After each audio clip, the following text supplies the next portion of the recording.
is Richard Piper. My first show with the MTC was What the Butler Saw, which was in 1987. My next show with the Melbourne Theatre Company will be my 40th show. I've got loads of questions here, which is lovely.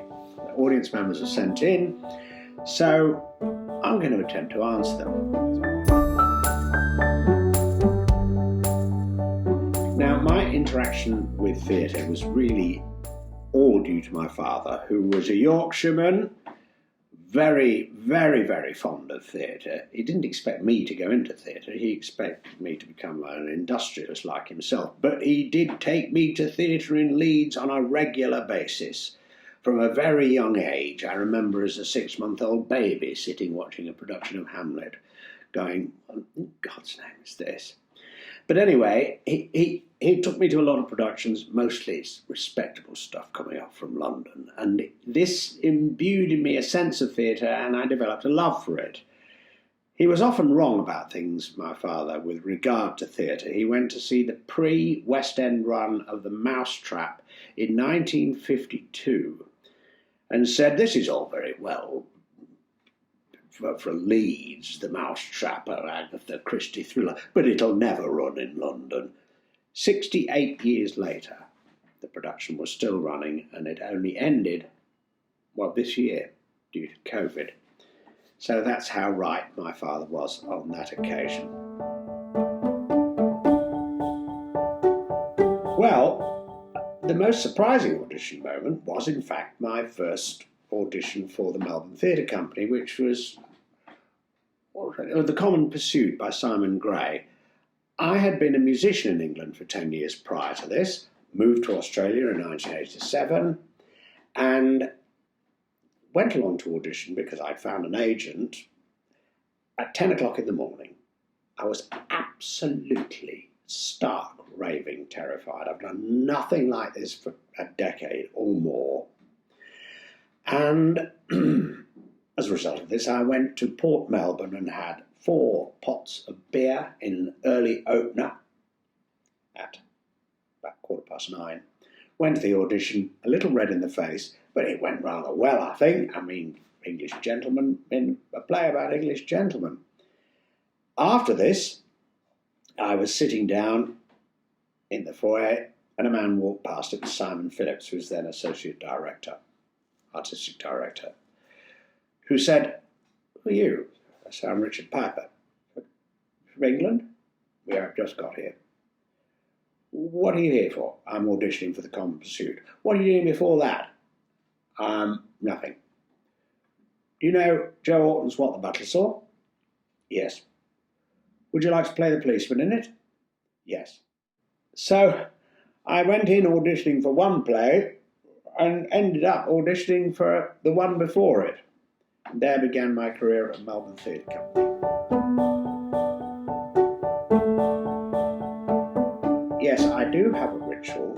I go into the theatre early and I sit in the middle of the stage and go through all the things that I may have got wrong the night before or may have got right the night before, but I just go through my stuff. Oh, there are so many. In 1988, I was in a production of Romeo and Juliet for Simon Phillips again. Surprise, surprise. We've now done over 30 productions together.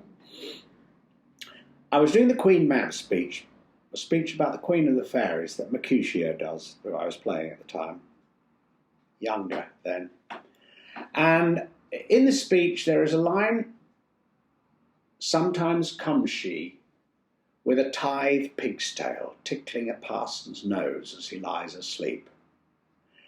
I got to the line, sometimes comes she with a tithe pig's tail, but I couldn't compute tithe pig's tail. Sometimes comes she with a...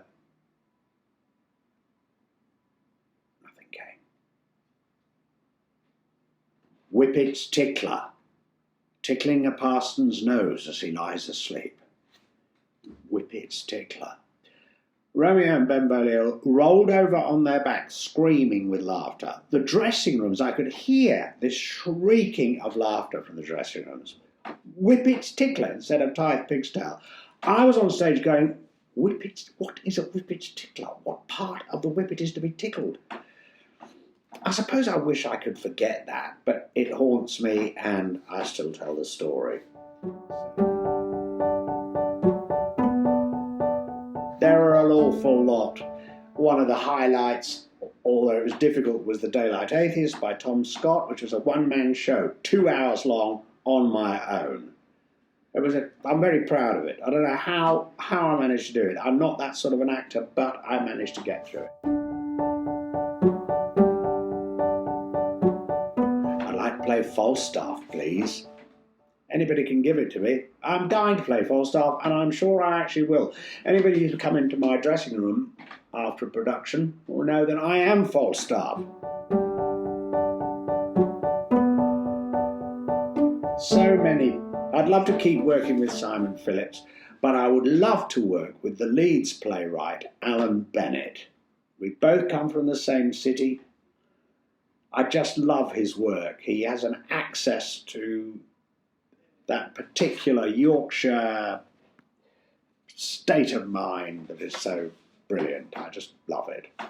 So Alan Bennett, I'd love to work with him. Alan Bennett, if you ever see this, well, of course, it's Yorkshire, isn't it? That's the one I can really do, and that's the one I love doing. And if I got to do an Alan Bennett play, I'd be using a Yorkshire accent in all probability. I love the Yorkshire accent. It's warm and friendly, and I can do it because that was where I was born. I'm also quite fond of the Geordie accent, which I did in the musical Billy Elliot, which I did for 2 years. That's a great one. And there's an awful lot that I haven't tried. I've never played a Scottish accent, I don't think. I've played a few Irish people, that's been good. I think I've ever played somebody from the West Country. And I've played quite a few Cockneys. But Yorkshire has to be the one that I'm most fond of, most at home with. Do you know what I mean? Well, I would love to be able to open a script, read it, and then know it. I'd like a photographic memory. Wouldn't we all like a photographic memory? I mean, for goodness sake, let's just get that done.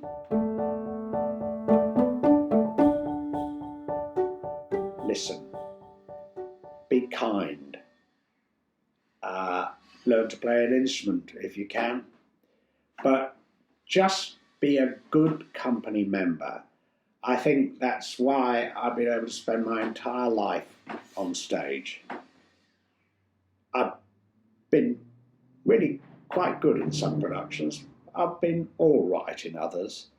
But I think what I've always been was a good company member, a good theatre worker. I've loved it. Here I am, over 40 years later, still loving it. Thank you very much. All the best to you. Bye-bye.